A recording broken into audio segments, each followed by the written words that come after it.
자, 696페이지 보시겠습니다.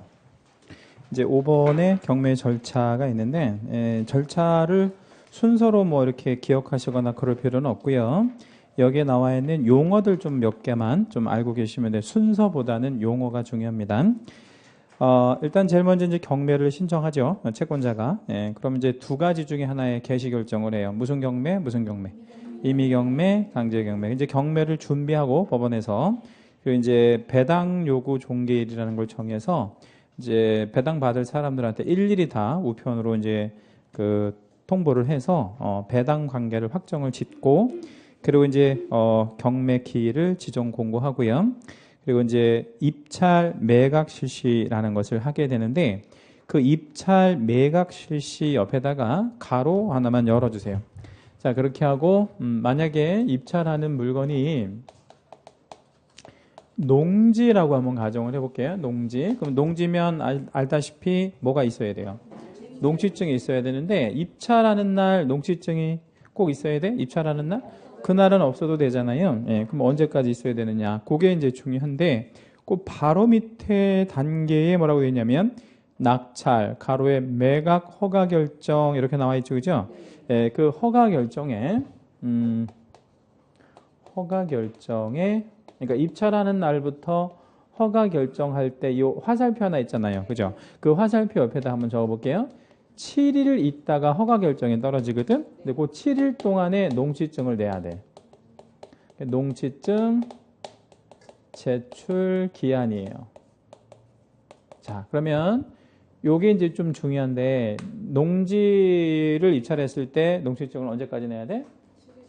7일 이내 하지 말고 허가 결정 전에 내야 돼. 근데 그게 7일이 걸린다는 거야. 그러니까 다시 농지증은 언제까지?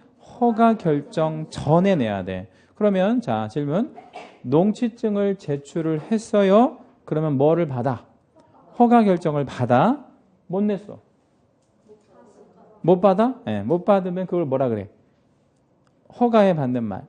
불허가 결정에 떨어져. 다시 농지증 제출하면 허가, 못 내면 불허가. 자, 그러면 불허가 떨어졌을 때 나한테 어떤 불이익이 있다, 불이익 없다. 불이익 있어. 어떤 불이익이 있냐면 경매는 10%를 걸고 해야 되거든. 그 최저 매각가의 10%를 걸어야 되는데 그 10% 걸어놓은 걸 몰수당해요. 그러니까 만약에 10억짜리 농지면 얼마를 걸고 들어가야 돼? 1억 몰수당한다고. 그럼 나한테 굉장히 큰 불이익이 생기는 거예요. 그러니까 한마디로 말해서 농지는 뭐 할 사람이 아니면 들어가지 말라는 얘기야. 농사를 지을 사람이 아니면 들어가지 마. 아무나 입찰하는 게 아니다. 이런 의미로 새기시면 되겠습니다.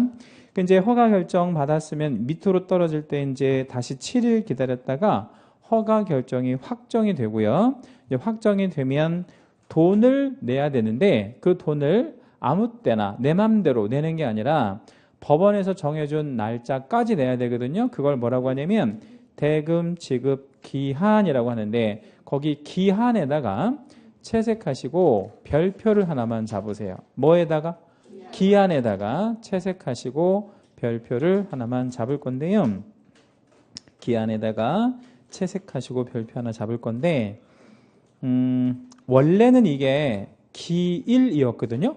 기일. 근데 이게 2012년도에 개정이 되면서 기한으로 바뀌었고 출제가 굉장히 잘 돼. 그러면 기일과 기한의 차이가 뭘까요?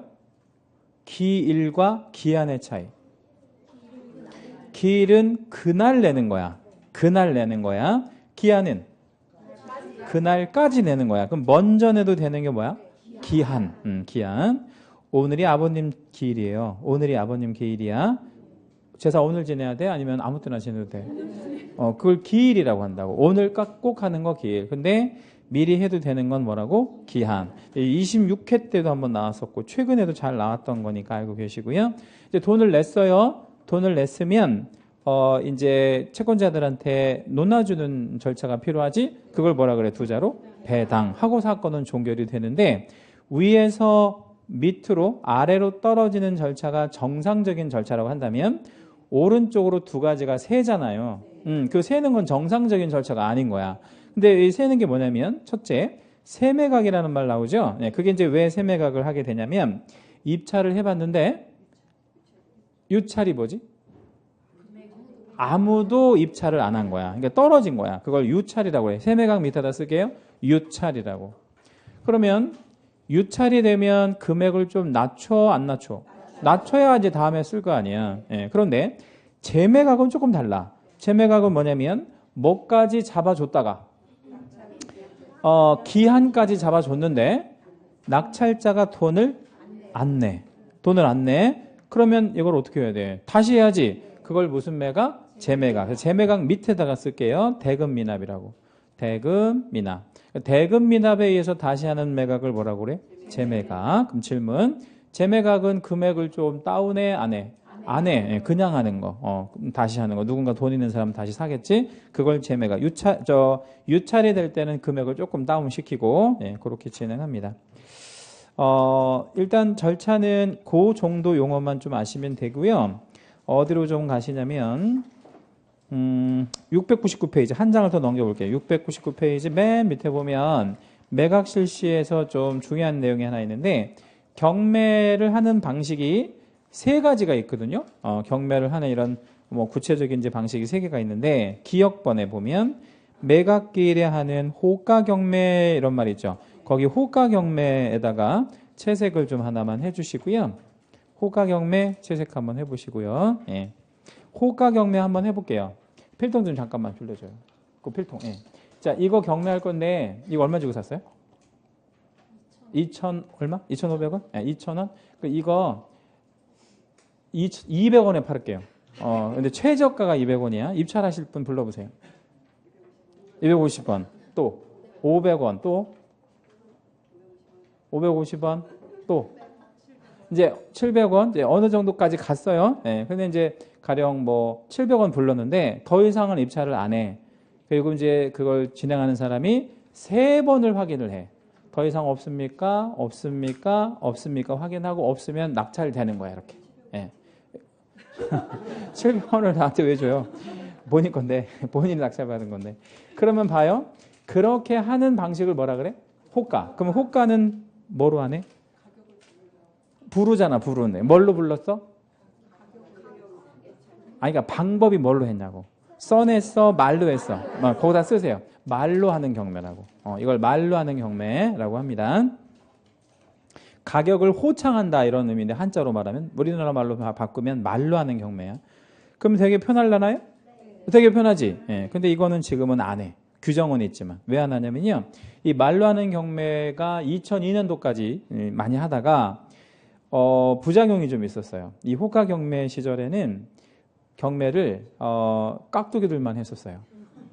왜 깍두기들만 했을까요? 가격을 막 담합해가지고 못 쓰게 뭐 이래가지고 경매 되게 싸게 하고 뭐 이랬는데 일반적인 사람들은 못하게 이렇게 하는 거예요. 근데 깍두기들이 와서 이렇게 하면 막 설치고 그러면 우리가 못해? 일반인들은? 못해? 못해. 제가 지금은 안 하는데 한 10년 전까지만 해도 일산 사채업자들을 상대로 경매 강의를 좀 했었거든요. 예. 제가 한번 말씀드렸나? 예. 근데 그 사채업자들이 눈빛이요 보통이 아니야. 그래서 제가 이렇게 쳐다볼 수가 없어요. 눈빛이 보통이 아니라고. 근데 깍두기들은 오죽하겠냐고. 사채업자도 그런데. 해가지고 사채업자들 상대로 강의할 때 이렇게 앞을 못 보고 한다니까. 워낙 눈빛이 강렬해가지고. 그래서 여기만 보고. 엄청나게 강렬해. 그 정도라고. 근데 깍두기들은 얼마나 대단하겠어. 그러니까 일반인들은 할 수가 없는 그런 거죠. 그래서 싹 바꿨는데 매각기일에 법원에 가서 서면으로 써내는 방식으로 바꿨어요. 그거를 무슨 입찰이라고 하냐면 기일입찰. 거기 기일입찰에다가 채색하시고요. 그 위에다가 서면입찰이라고 할게요. 서면입찰. 이렇게 싹 바꾸고 나서 깍두기들이 법원에 안 와요. 왜 안 와? 글씨를 못 쓰게 왜 못 써? 깍두기들도 다 중고등학교는 나왔는데. 왜 안 오냐면 경쟁력이 없는 거야, 이제. 옛날에 호가 경매할 때는 경쟁력이 있잖아. 근데 지금은 경쟁력이 없으니까 못 먹는 거야, 깍두기들이. 그래서 지금은 깍두기들이 이런 거 안 해요. 그리고 또 한 가지 방법이 있는데 집에서 법원에 안 가고 집에서 입찰표를 보내는 방식이 있어요. 그걸 기간 입찰이라고 하는데 그 기간 입찰을 세 번째 줄 앞부분에다가 채색하시고 그 위에다가 등기 우편 송달이라고 한번 쓸게요. 등기 우편 송달 방식. 그래서 전체에 경매하는 방식은 몇 개가 있다고? 3개. 자, 호가, 기일 입찰, 기간 입찰. 예. 그러면 말로 하는 걸 호가, 서면으로 직접 법원에 가서 써내는 거는 기일 입찰. 법원에 안 가고 등기 우편으로 보내는 방식이 기간 입찰. 작년 28회 본 시험에 요게 나왔어. 3가지 방법이 있는지, 뭐 몇 가지 있는지 물었으니까요. 그건 알고 계시면 좋고. 그 다음에 이제 뒷장을 좀 넘겨보시면 700페이지 중간 판례 제목을 한번 읽어봐 주실래요? 뭐라고 되어 있나? 차순위 매수신고 이렇게 되어 있는데 그 밑에 이제 차순위 매수신고에 관련된 뭐 여러 가지 얘기들이 이제 써 있고 그런데 이 차순위 매수신고가 최근에 가장 잘 나오고 경매에서 상당히 그 뭐랄까요 좀 그 트렌드야 이게 요즘에 경매에서 가장 잘 물어보는 게 차순위 매수신고다 이렇게 이해하실 거고요. 이 차순위 매수신고 관련해서 제가 이게 좀 어려운 제도인데 쉽게 이해하시기 위해서 사례를 하나 좀 드릴게요. 경매 물건에는 최저 매각가라는 게 다 정해져 있는데 1억짜리 물건이 있어요. 최저 매각가 1억. 자, 그러면 얼마 이상을 써야 유효한 입찰이야? 1억 이상을 써야 유효한 입찰인데 이렇게 입찰을 할 사람들은 10%를 보증금으로 걸어야 돼. 이걸 공탁을 해야 되거든요. 예. 근데 이 10%가 뭐의 10%? 요거의 10%야. 써내는 금액 아니야. 예. 중요. 예. 뭐의 10이라고? 최저 매각가의 10%를 걸고 들어와야 돼. 말로만 하면 이거는 무효야. 예. 아까 말로 하는 경매 있다 그랬지? 그것도 돈을 걸고 하는 거야. 돈을 안 걸면 무조건 무효고 10%를 걸어야 되는데 세 사람이 들어왔다고 가정해보죠. A, B, C 세 사람. 어디서 코코아 냄새가 나네? 코코아 냄새 안 나요? 코코아를 흘렸나? 누가? 코코아 냄새, 코코아 맞아요? 코코아 냄새가 나잖아. 코코아 냄새 나잖아요. 안 나요? 안 나? 예. 개코야, 개코. 개코. 예. 제가, 냄새도 잘 맡는데, 맛도 되게 잘 느끼는 게, 생수 있잖아요. 삼다수 가려놓고 고르라면 고를 수 있어. 삼다수는 100% 고를 수 있어. 그러니까 한 10병 이렇게 생수 많잖아. 이렇게 먹어보러 가면 삼다수는 가려낼 수 있어. 짜.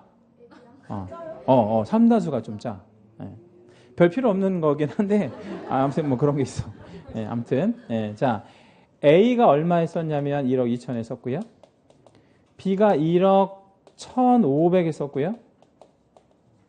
C는 1억에 썼습니다. 자, 그러면 세 사람 모두 유효한 입찰이다? 아니면 무효도 있다? 유효한 입찰이야. 세 사람 모두 유효한 입찰 맞죠? 예. 그런데 여기 1억 2천 쓴 사람은 얼마를 걸고 들어와야 돼? 1,000만 원. 왜냐면 10% 걸어야 되니까. 얘도 얼마? 1,000만 원. 얘도 얼마? 1,000만 원을 공탁을 하고 들어온 거야. 그러면 세 명 모두 유효한 입찰이 된 거 맞죠? 예. 자, 그러면 이왕 경매를 하는 거는 가장 뭐한 사람을 낙찰자로 정해주는 게 좋아? 가장 높은 사람. 그럼 누구를 낙찰자로 해줘야 돼? A. 그럼 얘가 뭐가 되는 거냐면 최고가 매수 신고인이 되는 거예요. 그러니까 쉽게 말하면 얘가 낙찰을 받은 거야. 그러면 이제 누구랑 누구는 떨어진 거야 이제. B랑 C는 떨어졌어. 그럼 떨어졌으면 집에 가야 되잖아. 그래서 집에 갈 때 1,000만 원은 즉석에서 돌려받고 가는 거야. A는 안 돌려줘. 왜 안 돌려줘? 얘는 낼 돈이 있으니까 돌려주면 안 되지. 예, 그래서 A 거는 보관하고 있고요. B랑 C 거는 즉석에서 돌려줍니다. 자, 그런데 B가 집에 안 가겠다는 거야. 또 왜 안 가? 그랬더니 나 이것 좀 한번 해보겠다는 거예요. 뭐를? 차순위 매수 신고 좀 한번 해보겠대. 이 말의 의미는 뭐냐면 누가 돈을 안 낸다면 최고가가 A라고 하지 말고 최고가라고 하세요. 자, 누가 안 내면 최고가가 안 내면 내가 대신 낼게요. 이런 의미야. 그러면 차순위 매수 신고라는 것은 예비 번호를 받아놓는 거거든. 그럼 만약에 C도 할래요 이러면 C는 안 돼. 왜 안 될까? 한 명만 해주거든. 그럼 금액이 뭐 한 사람? 높은 사람. 그러니까 가장 최고가에서 바로 가까운 사람. 그러니까 얘네 중에서 누가 높아? B가 높은 거니까 B를 해주는 거고 A는 뭐가 안 돼? 아직 C는 뭐가 안 돼? 차순위가 안 되는 거예요. 일단 그렇게 생각하시면 되겠고요. 그러면 C는 그냥 1,000만 원 찾아서 집에 가면 되는 거야. 그런데 B가 차순위를 안 할 수도 있어요. 안 할 수 있지. 예, 그러면 얘가 만약에 차순위를 강제로 하라는 건 아니니까 안 한다면 C가 할 수 있냐 없냐 이게 이제 문제가 되잖아. 예, 그거를 좀 설명을 드리려고 하는데 그게 중요하다는 얘기야. C가 할 수 있는지 없는지 B가 안 한다고 했을 때 자 그럼 이제 어떤 문제가 나오냐면 자 A가 돈을 내면 전부 얼마 내죠? 1억 2천 총액으로 왜? 1억 2천에 썼으니까 자 그러면 얘가 안 내고 그러니까 얘가 대금을 미납하는 거야. B에게 이제 돌아간다면 순서가 돌아간다면 얼마를 내는 거죠? B는 총액으로 1억 1,500 왜? 1억 1,500을 써냈으니까 그러면 500이 부족하잖아요. A하고 B 간에 500은 어떻게 커버할 거냐 이거죠. 얘가 1,000만 원 걸은 거 있지? 예, 이거를 안 돌려줄 거야. 해서 1,000을 몰수해. 그래가지고 얘가 낸 것처럼 해줘. 그러면 얘한테 주는 거야 이렇게. 예, 그러면 얘는 합이 얼마를 낸 것처럼 되는 거야. 1억 2,500이 되는 거야. 그러면 커버가 되잖아. 그러면 C는 되냐면 안 돼. 왜 안 되냐면 얘가 얼마를 썼지? 1억에 썼으니까 1,000만 원을 붙여줘도 1억 2천에서 미달하니까 C는 애초에 뭐가 안 되는 거야? 차순위 자격이 안 돼. 이해되셨어요? 예, 이걸 차순위 매수신고라 그래. 그럼 이게 출제가 어떻게 나오는지 한번 보여드릴게요. 27회 때 우리 오른쪽 701페이지에 이렇게 가로형 넣기가 나왔는데 참신한 문제죠. 한번 읽어볼게요. 그 박스를. 법원의 매수신청 대리인으로 등록된 개공갑은 을로부터 매수신청 대리 의무를 받았다. 여기까지는 안 중요하고 갑은 법원에서 정한 최저 매각가 2억. 최저 매각가 2억이 중요하죠. 왜 중요해? 보증금 2천이라는 뜻이니까. 그래서 부동산을 입찰을 했는데 가로에 아주 친절하게 이 사람 엄청 친절한 사람이네. 보증 금액은 최저 매각가의 몇 분의 몇? 10분의 1. 이거 안 줘도 되는 거거든요. 근데 아주 친절한 사람이네. 그래서 참여를 했대. 그리고 최고가 매수신고인의 신고액이 2억 5천일 때 2억 5천이면 얼마 넘어갔어? 2억 넘어갔으니까 유효한 입찰 맞죠? 그러면 차순위를 하려면 최소한 얼마는 넘어야 하느냐 이거예요. 그럼 빼기 하면 되잖아. 얼마? 2억 5천 빼기 2천 하면 얼마 이상? 2억 3천 이상만 되면 된다. 이렇게 나왔단 말이에요. 이 개념 계속 중요하고 물어주는 거니까 기억해 주시라고요. 자 그러면 차순위 매수신고는 동일 물건에 입찰한 모든 사람들이 할 수 있다. OX. X. 모든 사람이 하는 게 아니고 바로 다음 순위만 할 수 있고 또 최고가에서 10% 뺀 금액보다 이상이 아니면 할 수가 없는 거야. 그래서 차순위는 아무나 하는 게 아니라는 거, 자격이 필요하다는 거, 그것만 좀 기억하시고요. 한 장 넘겨볼게요. 703페이지. 양가로 9번 권리의 취득. 경매에서의 권리는 언제 취득하느냐 중요한데 한번 읽어볼게요. 매수인은 매각대금을 뭐한테? 완납한 때 권리를 취득한다. 거기다 쭉 한번 채색해 주시고요. 별표 하나만 잡아주시고 뭐하고 상관없이? 등기와 상관없이. 등기와 상관없이 소유권을 취득한다. 이게 186, 187 따지면 뭐에 들어가? 187조에 들어가죠. 186, 187 이거 중요하잖아요. 민법쌤이 중요하다고 하죠? 몇 조가 중요하다 그래? 186, 187 그 다음에 103조, 104조 이런 거 중요하잖아. 그치? 그런 거 중요하고 제일 중요한 건 뭐래? 104조? 103조? 186조가 제일 중요하다고 하네? 186조가 상당히 중요해요. 우리한테는. 왜냐하면 개공한테. 물론 이제 민법적인 측면으로 보면 103조도 중요하지만. 하단 쭉 내려가면 배당이 나오는데 배당은 돈을 주는 거예요. 근데 배당은 똑같이 골고루 주면 안 돼. 왜냐하면 순위가 있으니까. 그래서 순위를 한번 볼 건데 뒷장 넘기시고 704 배당순위. 거기다 우리 별표 하나만 잡을게요. 배당순위 중요하고요. 이 배당순위가 맨 좌측에 저당권이 국세보다 앞선 경우에 있고 늦은 경우 저당권이 없는 경우 이렇게 세 가지 경우의 수가 있는데 맨 좌측 것만 그러니까 저당권이 국세보다 앞선 경우 그것만 좀 가지고 말씀드릴 건데 제일 빠른 순위는 집행비용이고 그 다음에가 필요비유익비 그리고 3순위가 뭐가 있냐면 소액 임차보증금 채권이 있네. 네, 그러면 자 소액 임차보증금 채권은 좀 불쌍한 사람들이라고 했죠. 그런데 바로 밑에 봤더니 근로자들의 최종 3개월분의 임금 채권, 3년간의 퇴직금 채권 뭐 이런 것도 나오네. 이 사람들도 불쌍해? 누가 더 불쌍해? 근로자들이 더 불쌍해? 아니면 소액 임차인이 더 불쌍해? 아니 똑같이 불쌍해. 똑같이. 예. 그래서 그렇게 안에는 동순이야. 그래서 이 사람들을 합쳐서 뭐라고 하냐면 최우선 변제라고 해. 거기서 3순위 밑에다 쓸게요. 3순위 밑에다 쓸게요. 뭐라고? 최우선 변제권. 자, 3순위 밑에다 쓰겠습니다. 뭐라고요? 최우선 변제. 일단 기억해 주시고. 그리고 이제 오른쪽에 4순위가 있는데 4순위 한번 읽어볼게요. 집행 목적물에 부과된 국세와 지방세 이렇게 나왔죠. 이게 무슨 얘기냐면 물건에 직접 부과됐다는 뜻이야. 그래서 이거를 당해세라 그래. 당해세에다 채색합니다. 당해세가 뭐라고요?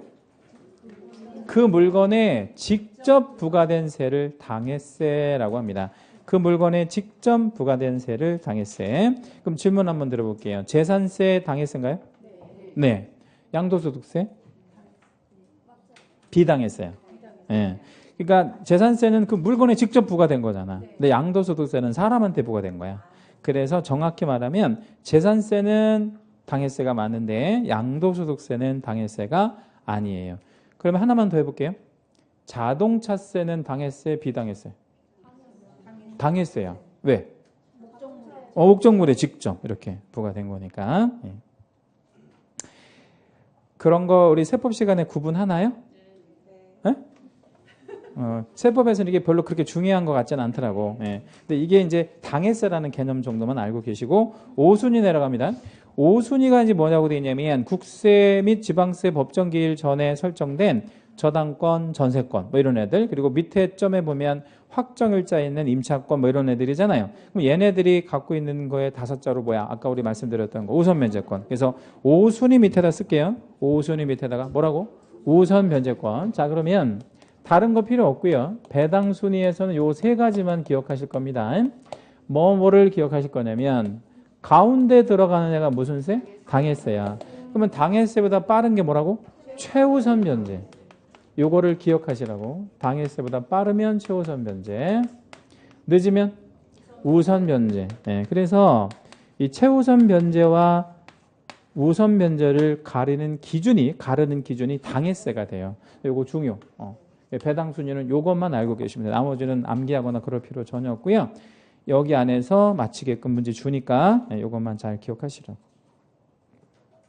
당해세가 뭐라고요? 그 목적물에 직접 부과된 세, 뭐 사람한테 부과하거나 이런 개념이 아니라. 그러면 당해세는 승계도 되나? 이렇게 이제 뭐 소유자가 바뀌게 되면? 아니 그래야 돼. 왜냐면 물건에 직접 부과된 거니까. 그렇게 개념되는 거야. 물건에 부과된 거니까. 물건 자체에 부과된 거니까. 그 다음에 이제 707페이지 오면 공매라는 말이 나오는데 이 공매는 시험에 안 나온다고 아까 말씀드렸죠. 요거는 넘어갈 건데 하나만 확인하고 넘어가겠습니다. 712페이지 712 거기 6번 박스에 보면 이제 경매하고 공매하고 비교한 그 표가 하나 있는데 가운데에 보니까 수탁재산 공매 같은 말로 무슨 공매에 나왔어요? 비업무용 부동산 공매 이런 말 나왔잖아요. 근데 그 밑으로 쭉 내려가셔가지고 밑에서 세 번째 줄에 토지거래 허가를 받는데 안 받는데? 받는다. 필요라고 돼 있잖아요. 그런데 우리 지난주 배우신 대로 이게 몇 번 이상 유찰이 되면 3번 이상 유찰이 되면 허가를 받을 필요가 없다. 이런 얘기죠. 거기다가 우리 채색을 하시고요. 별표 하나만 할게요. 그럼 이제 그거 정리하실 건데 비업무용 부동산 공매는 허가를 받는데 안 받는데? 받아야 돼. 받아야 되고 다만 몇 번 이상 유찰이 되면 3번 이상 요찰이 되면 허가를 받지 않는 걸로 바뀐다는 거. 그것만 공매에서는 시험에 나와요. 그것만 아실 거예요.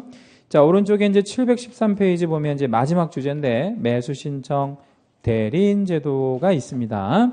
여기다가 일단 별표 하나만 하시고요. 매년 한 문제가 나오고 있는데 내용은 되게 간단해요. 예. 일단 요거 설명드리기 앞서서 요거를 좀 먼저 말씀을 좀 드릴게요. 상단 여백에다 적어볼게요. 우리 개공이 되면 무슨 업을 할 수 있죠?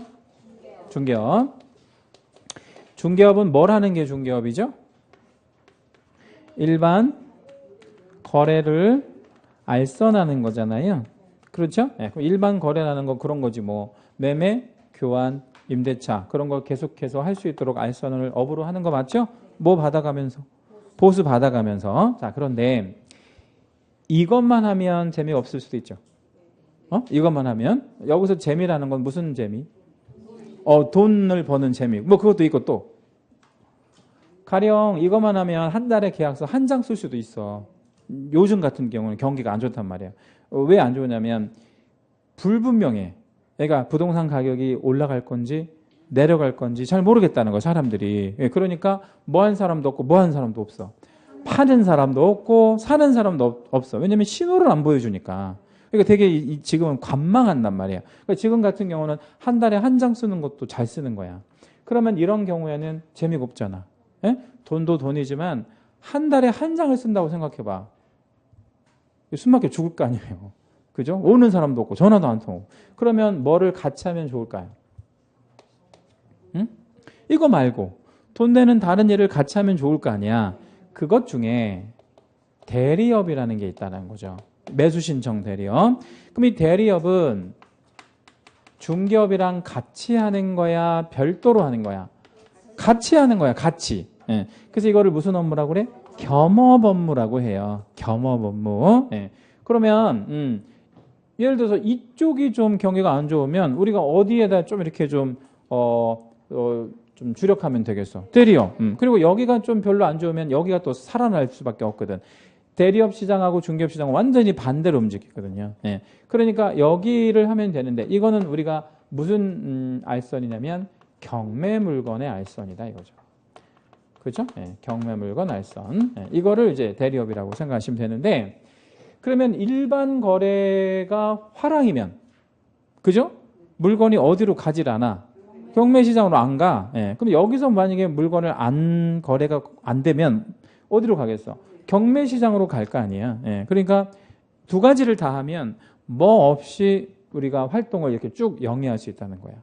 불황 없이. 예. 이렇게. 예. 그러니까 우리는 이거 선택이 아니라 반드시 해야 돼. 예. 그래서 이제 우리가 나중에 시험 끝나면 이거 좀 배우셔가지고 이거를 같이 하시라고. 그래서 간판에다가도 뭐라고 붙여야 되겠어? 예? 경매 전문. 중개업도 하고. 이렇게 해야 하는 거죠. 예를 들어서 1년에 한 건만 해도요, 이쪽에서 상당한 보수를 볼 수 있다니까? 예. 그리고 그 사람이, 나한테 이제 단골 고객이 돼서 일반 거래 물건도 나한테 많이 거래해 줄 수도 있잖아. 그러니까 이런 거를 같이 하는 게 좋다라는 거죠. 질문 하나 드릴게요. 이거 안 하고, 중개업 안 하고, 대리업만 할 수 있다, 없다? 없어. 왜 없어? 응? 이걸 안 하면 개공이 아니야. 그럼 얘를 뭐라고 부를 거야? 대리업자라는 말은 없고 우리나라에. 예. 그러니까 뭐를 할 때, 중개업을 할 때 허용하는 업무다. 그러면 이건 안 해도 돼? 예, 이건 안 해도 된다 이거예요. 안 해도 돼. 그래서 이거는 선택이지만 여기는 반드시 해야 돼. 개공일 때는 예, 그 일단 개념을 기억하실 거고요. 자, 이쪽에서는 제가 표를 하나를 그려 드릴 거거든요. 그래서 그 표를 좀 하나 그려 놓으면 돼요. 여기서는 이 표에서만 문제가 나올 거니까 그 표만 하나만 좀 이렇게 그려 놓으실 건데 그 표가 그릴 때가 빈 공간이 없네. 맨 마지막에 메모 있다. 메모에다가 적어 놓으시면 될 것 같아요. 예. 메모 할 거 없잖아 별로. 그렇죠? 거기다가 적어 놓기로 하겠습니다. 예. 자, 표를 이렇게 만들게요. 왼쪽은 중개업, 그 다음에 오른쪽은 대리업. 이렇게 이제 만들 거고요. 왼쪽 중개업, 오른쪽 대리업 이렇게 이제 만들 거고 이쪽에다 이제 항목을 좀 적어 볼 건데 등록을 일단 해야 될 거 아니겠어요? 등록? 그러니까 중개업 하려면 그냥 하면 안 되잖아. 예. 중개업 등록 어디 가서 하지? 이제 그게 어디야? 그러니까 시군구.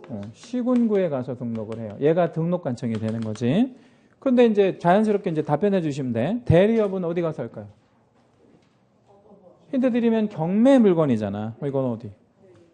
법원에 가서 해야지, 법원에. 근데 그 법원이 무슨 법원이 있어? 지방법원에 가서 하는 거죠. 지방법원에 가서. 여기 무슨 법원 관할이에요? 여기 강동이? 동부지방법원. 동부지방법원에 가서 이렇게 이제 등록을 할 거예요. 그러면 이 동네에다가 중개업 하려면 어디 가서 해야 돼?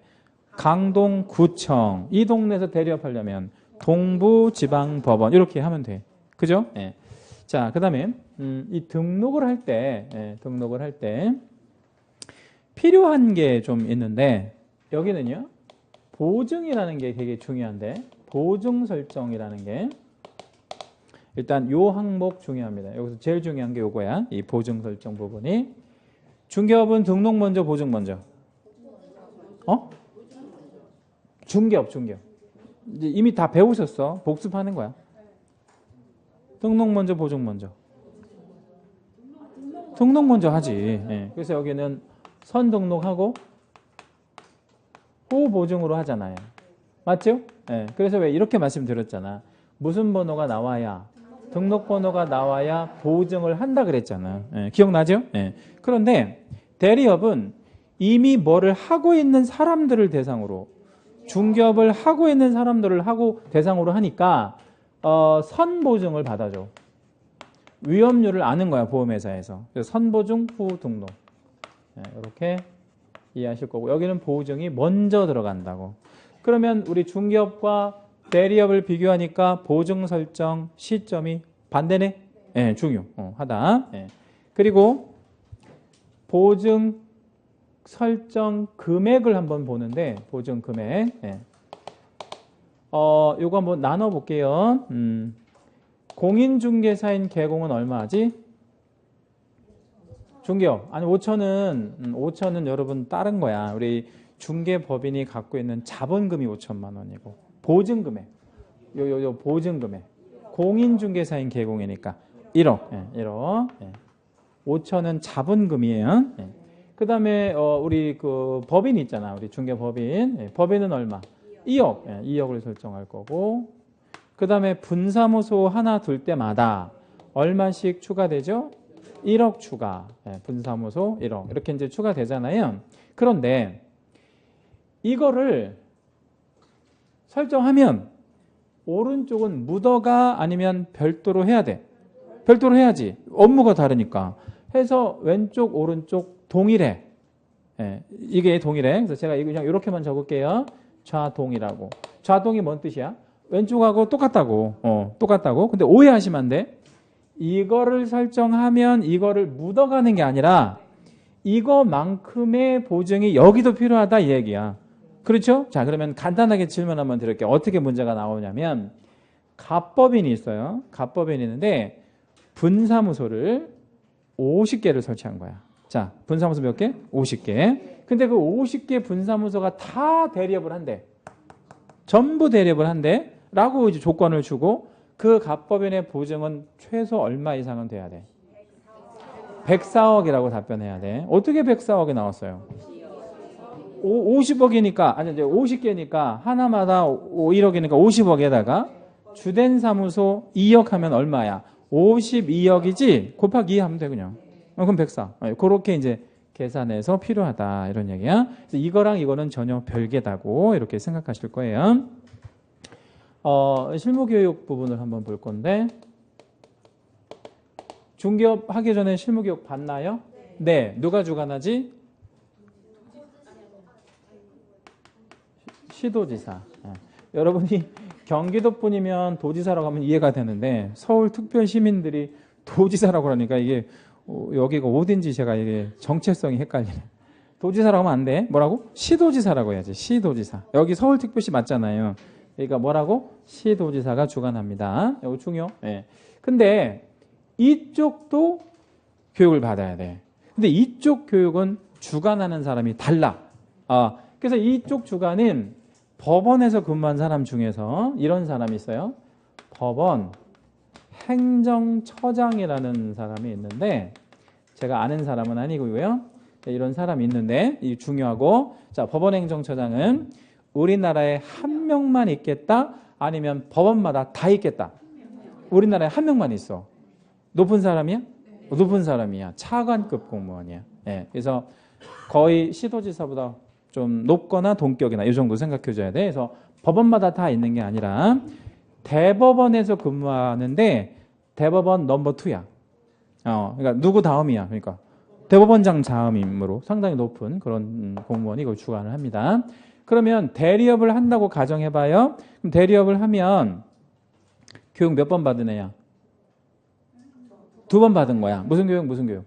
중개업 실무교육, 대리업 실무교육을 다 받았어. 자, 그러면 소공이 이거를 할 수 있는지 한번 볼게요. 소공.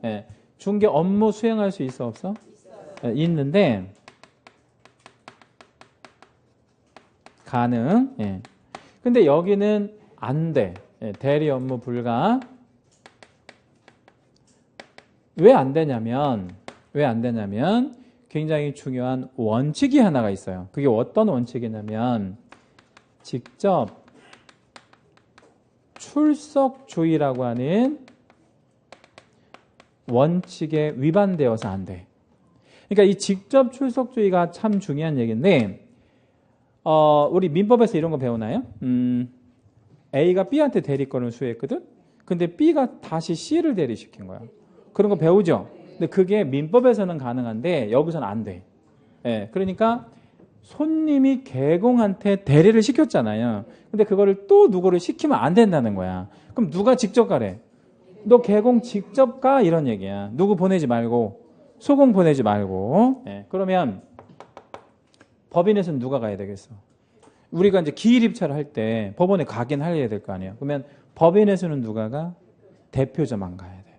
분사무소에서는 누가 가? 세자.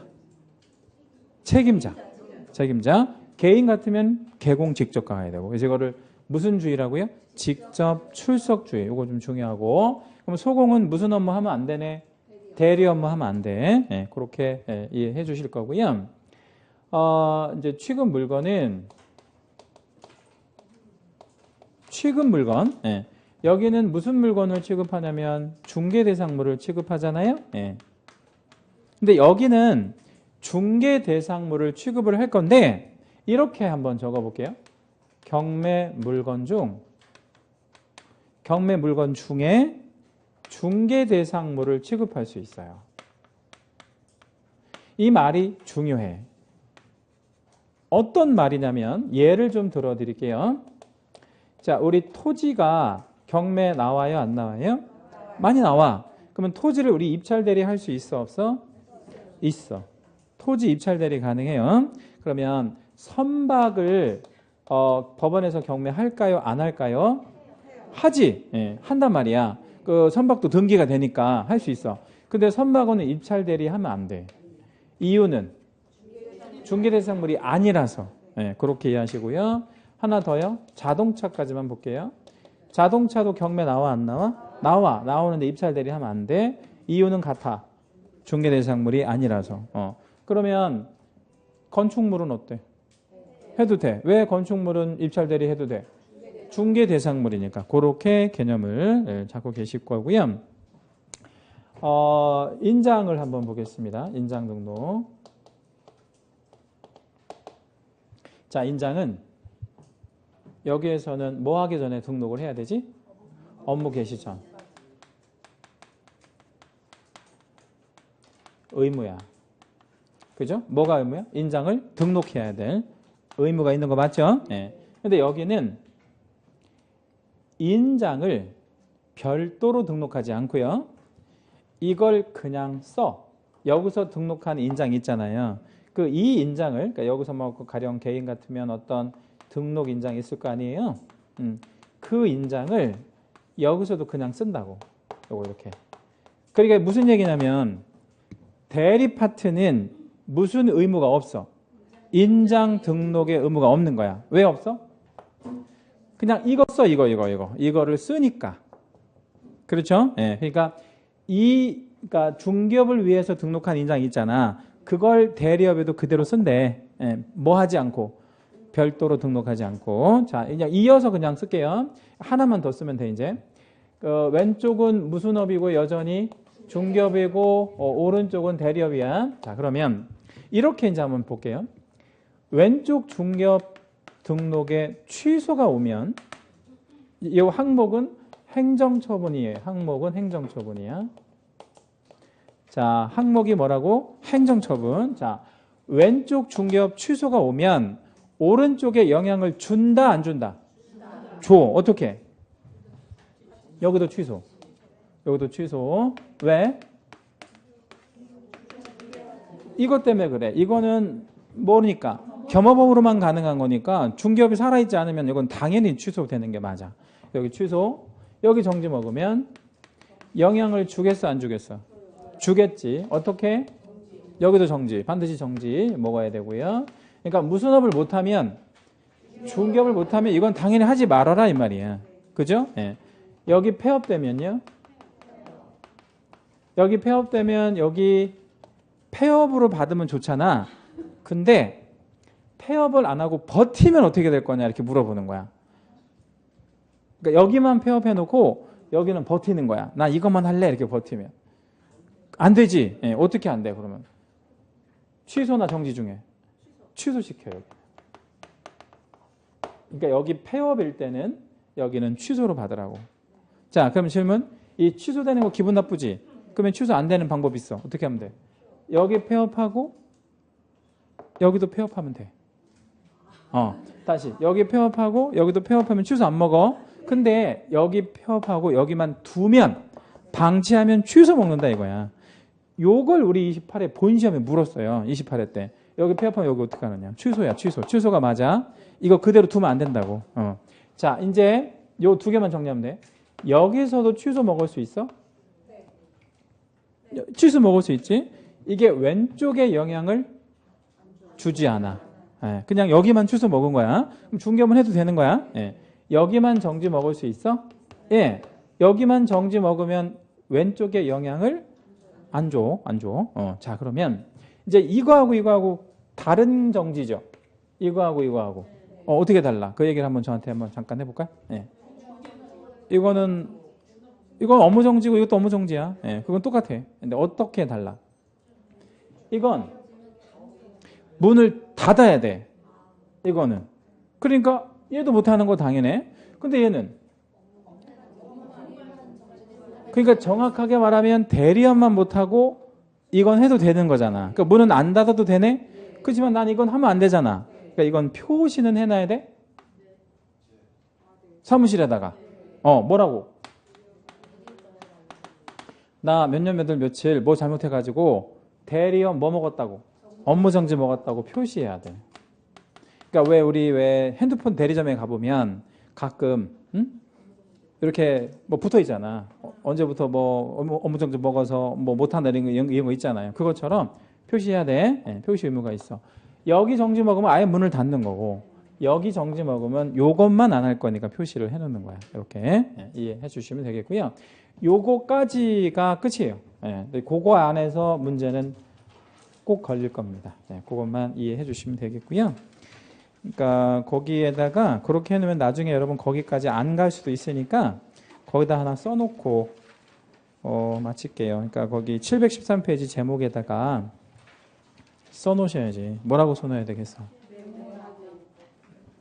메모란 참조 이렇게 맨 뒤에 메모란 참조. 그래야 나중에 책을 보실 때 내가 여기서 놓은 게 아니고 뭔가 이렇게 봤구나라는 거를 아실 수 있겠죠, 그렇죠? 예.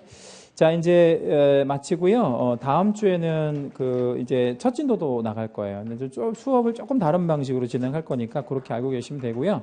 어떻게 할지는 다음 주에 보시면 돼. 예. 그래서 책 그냥 갖고 오시면 돼요. 예. 한 바퀴 더 돌아가는 겁니다. 예. 그리고 아마 다음 주부터는 재수생들이 좀 나오실 수도 있는데, 그 재수생들은 실력이 좀 뛰어나 안 뛰어나? 굉장히 뛰어납니다. 예, 그래서 모르는 게 없어요. 왜냐면 전년도에 한두 개 때문에 떨어지신 분들이라서. 그러면 이제 여러분 이제 뭐를 또 느껴? 좌절을 느껴. 나는 뭐 했지? 뭐 이렇게 이제 되는데, 그거가 이제 7, 8월 달 되면 똑같아지니까요. 좌절하지 마시라고 미리 말씀드리는 거야. 그래서, 고수들이 또 3월부터 나올 수 있단 말이에요. 예. 자, 다음 주에 뵐게요. 수고하셨습니다.